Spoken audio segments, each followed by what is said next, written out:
Everybody, welcome back with the Purplatypus is the name, and welcome to another Sword of Convallaria video. Today, I am going to be showing you the most broken PVE unit in the entire game.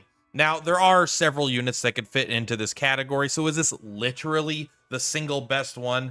It's hard to say. That's up for debate, but honestly, this unit is busted in a way that isn't replaceable on pretty much anybody. I don't think I've seen anyone that can do what he does. And that is Recruited Assassin. Now, before we jump into Recruited Assassin, I'm also going to show you some gameplay of Recruited Assassin from really, really hard stages.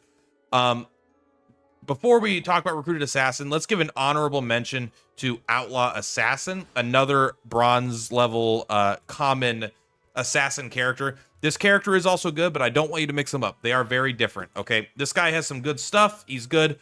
But he is not on the same tier as our boy up here in my S ranks here, my Recruited Assassin.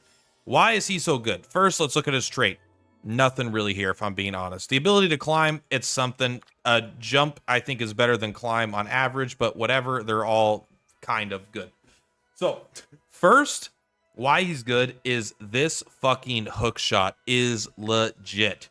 Instant. Selects one enemy within a cross shape around the character and drags them to this character. This is an instant speed, no energy ability, by the way. Has a long cooldown, but you're going to see me use this several times. I'm going to show you two different fights, and both of them, this skill is essential. Inflicts reaction skill, no reaction skills for one turn.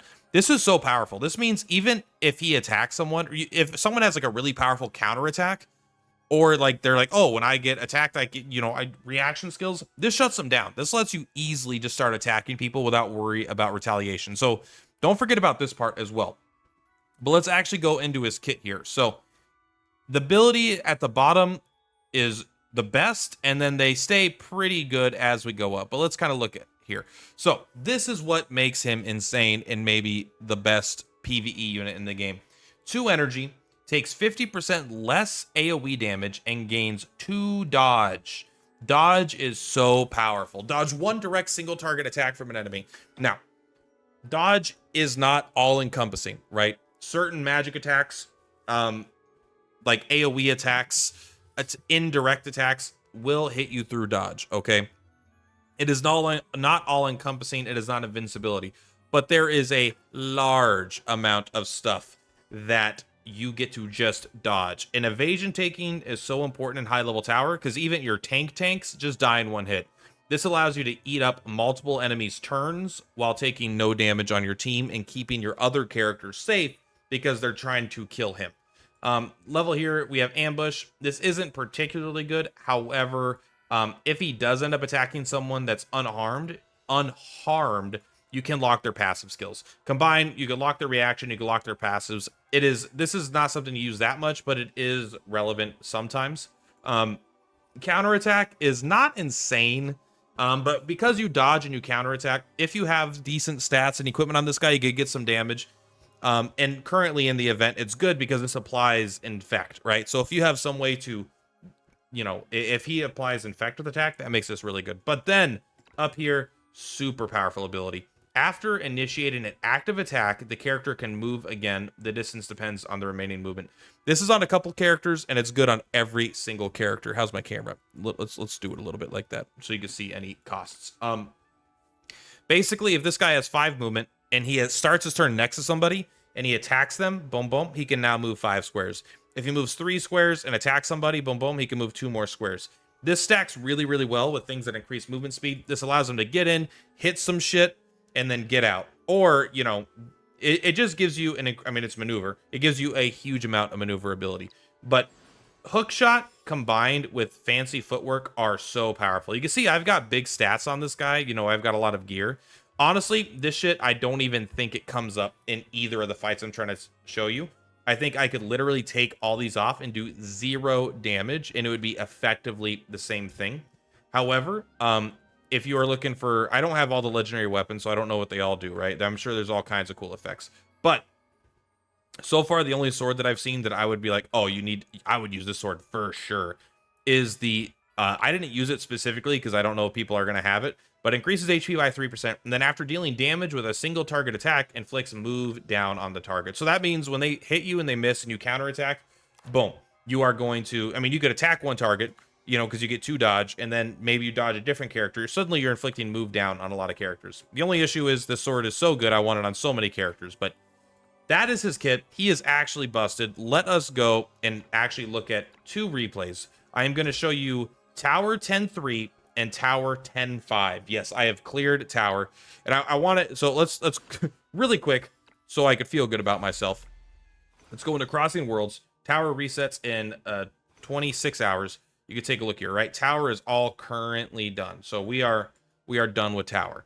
And if we look here at my replays for Tower for like this week, right? Like we could probably even go through here, right? Tower 5, boom, he's there. He's not going to be on every single team, but you're going to see 10-4, there he is. You can see my failures, right? 10-3, there he is. You can see all my failures. But then 10-2, there he is. 10-1, he's not there on 10-1 and 9-5 because I didn't need evasion tanks. But as you can see here, on the really, really hard levels, he is a staple, absolutely vital character. So let's watch 10-3, and I want you to count how many attacks does he dodge. I'll try to count along with you if I can count that high. And then we'll take a quick look at 10-5. He's not as vital to that strategy, but he is, and you get to see a different aspect of him that makes him even better. The hook is so good. You can use it in so many ways. So, I mean, this, honestly, it's easy to highlight all these units in this team because they're all so good. Besides Suppression, he's just like whatever. I mean, he's good, but he's like whatever. This unit's insane. Nightingale, I think, could also be like considered the best PVE unit in the game. PayPal Ice Priest could also be considered the best. But I think Recruited Assassin is one that's going to be overlooked if you are not in the Discord talking to people constantly. So let's kind of get an idea here. So PayPal Ice Priest, his whole job is going to be just to distract that one guy so we can handle him later. Suppression's whole job here is to survive one attack, which he does. He has a guarantee, but also he actually survives it as well. So the reason we did that, just to be clear, this is not necessarily a guide for the stage, but if you leave Suppression here, she's going to run up and blow herself up with this thing by doing an AoE attack on the very first character she can. But you can see here, we now move Assassin here, and we dodge. He has 2 stacks of dodge. Now let's kind of get an idea. Let's just watch what he does. All right, that's the guarantee that Suppression gets. March command. You're gonna move up, put someone to sleep, do another big hit, then get. So what's important is, especially with archers, when you're doing melee, you want to stand next to people. When you're doing archers, you don't want to stand next to them. You want to stand in front of what you don't want them to target. So, like, if I was trying to dodge this guy, I would stand right here, and I would leave my character 2 spaces away, because he'd probably prioritize that. However, if you try to block an archer, what they're going to do is they're just going to take a step to the side and shoot this. But if you put them in front of it, they will prioritize, usually, what's in front of it. You're going to have to play around with placement of dodge, you know, and it's not like just a one and done. You got to learn the maps. But so you are going to pop. Nightingale's so good, especially because the other guy is almost dead. So now she moves really fast. You're just going to hit. You're going to run away. You're a god. Now watch this. Boom. Pulled her into the fire. And now we're dodging. And look at, she tries to attack. She just stands there. You're going to run away because I don't want you to die. You're gonna sit there. You do hit someone else, but then you die. And he's asleep, so we don't got to worry about him yet. PayPal. One thing to clarify here, in case someone thinks I'm dumb, he is immune to frost styles. The reason I'm attacking with frost is because I have March command and it gives me 2 more squares of movement. It's just a guarantee that I get away. Gonna move up. Slice, slice. Go ahead and come up here. So I was already like 1, 2, 3, maybe even 4. Another big hit there. Boom, boom. And he's already got his dodge up. So 1, 2, 3. You survive that hit. So you can see here, he doesn't block every single hit. But what I want to emphasize is how many hits does he actually block. There we go. Block, block. Boom, boom. That was 2 more dodge. So he's up to like 6 this fight so far. Teleport him up there so we can get into a better position. And mostly so I could throw this firebomb down, because igniting him is a surefire way to get him killed. Fancy footwork, you stay right there. You're going to die. You throw your Luxite bomb, get that explosion, get the kill on the sleeping guy that stood the whole combat there. Boom, dodge that attack. You do got to be careful. You don't get infinite dodges because it takes 2 energy. And then boom, dodge, hit, hit. Then he's going to take a huge amount of damage over time. I don't even think suppression needs to do what he just did. I think we're getting a little bit more damage doing that. And so now you can see here, we're kind of, he's done most of his job at this point. He's actually, like, the reason why I'm moving the bear around it down here is because the bear does an AoE attack and it goes straight through his dodge. So you can see here, we kind of let him go to the showers there.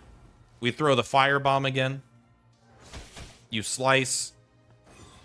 You fancy footwork. She's going to take a few steps back. She's going to target him, miss.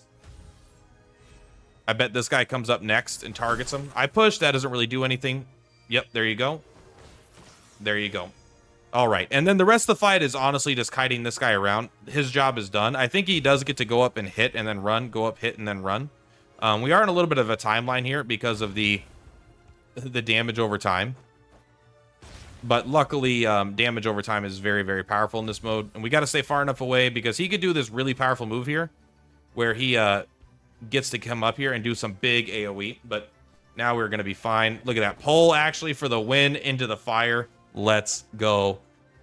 That hook is so good. He dodged like 10, 11 attacks there, which are attacks that would have gone to other people on my team. And that means I would have had to had a dedicated tank that could survive those hits, those rounds, and a healer to keep them alive. So I didn't have to use either of those. I just dodged pretty much everything. And then I'll admit, a lot of my other characters took one hit as well to help take the heat off because his dodges aren't infinite. But for a lot of them, he himself didn't actually need to have any gear. Now, 10-5. This is the final level of the tower for this week as of recording. And so this is mostly to highlight the very intro here. We urgent order him because he isn't the fastest character. But look what he does here. This character is pretty rough. What we do is we pull him in, and then suddenly we can get here, get ready to dodge. We bring her up and knock him into the water. Boom. They would not have been able to get him into the water. He comes up and he can kill my whole front line if you don't do that in the start. And so after this, then you're going to see, right? Boom, dodge. That he wouldn't actually have been able to hit anything. That wasn't that important. But you're going to see here, like, everything I'm doing here is basically, it might look like this boss is really far away, but they move like 7 tiles and can attack like 6 tiles away. They have a movement range of like 14 or 15, like aggro range. So we're actually, even though, trust me, I failed this enough. These tiles right here are the only, from this boss, this unit here, the closest safe tile is like this one right here. If you're here, she gets you. And then after, and that's when her up here, like, because she can move a little further. And then if you're over here on this line, you're still not safe. You have to be down here after, and the next turn. It's like, it's brutal. But you can get that character to kill themselves pretty fast. Let's take a look if if Recruited Assassin does anything else here. I actually don't remember in this fight, but we might as well watch through this in case anyone is kind of curious what the strategies work. As you can see here, this is almost an identical team. The only thing different here is we do bring a healer because there is a gimmick where every turn you are getting infection on you, so you will die if you don't have a way to dispel it. An angel has an AoE heal that also will dispel. So I decided I'm going to sacrifice Nightingale here, right? I just want her to get her big hit in. Is that smart? That I don't know. We probably could have gone around it, but they made the character to stand completely still. And now that they used one of their big hits, we should be able to safely come down here and stay out of the way. But I actually think Outlaw Archer is pretty much done for this. But there we go. And that should be perfect. Now we can come in with the Armor Corrosive. Bada bing, bada boom. And the last thing I'm worried about is actually this character is like a turn away from dying or a couple spaces away from dying. So we got to get over there ASAP. I actually think you see me use a teleport on my character. All right. Yeah, because you don't even want to stand up there. Oh, but actually I was going to use the dodge to protect this character. March command. Okay, I didn't have to use it, but still, that worked out just barely. I almost let him die, which would have been brutal. Push him, die. You protected yourself. Good job. Knock him off. And then, let's come over here. Look at that. Boom. Oops. You know what? He got the final hit there, too. So yeah, this character is fucking busted. I highly recommend you are using Recruited Assassin. Those dodges aren't no joke. And again, this is probably, I don't know if this is the hardest content in the game. I'm sure like the really, really high level tower, the really high level weapon trials are probably harder because there's like no cheese strat in those. You just need stats because it's one big boss, and they're immune to pretty much everything. But as far as these high level stages, I mean, this shit is powerful. I highly recommend you are using it. Anyway, that's all for this one, guys. Thank you very much for Platypus's Purplatypus. I'll see you in the next one. Bye. Platypus on the rise, watch the views go.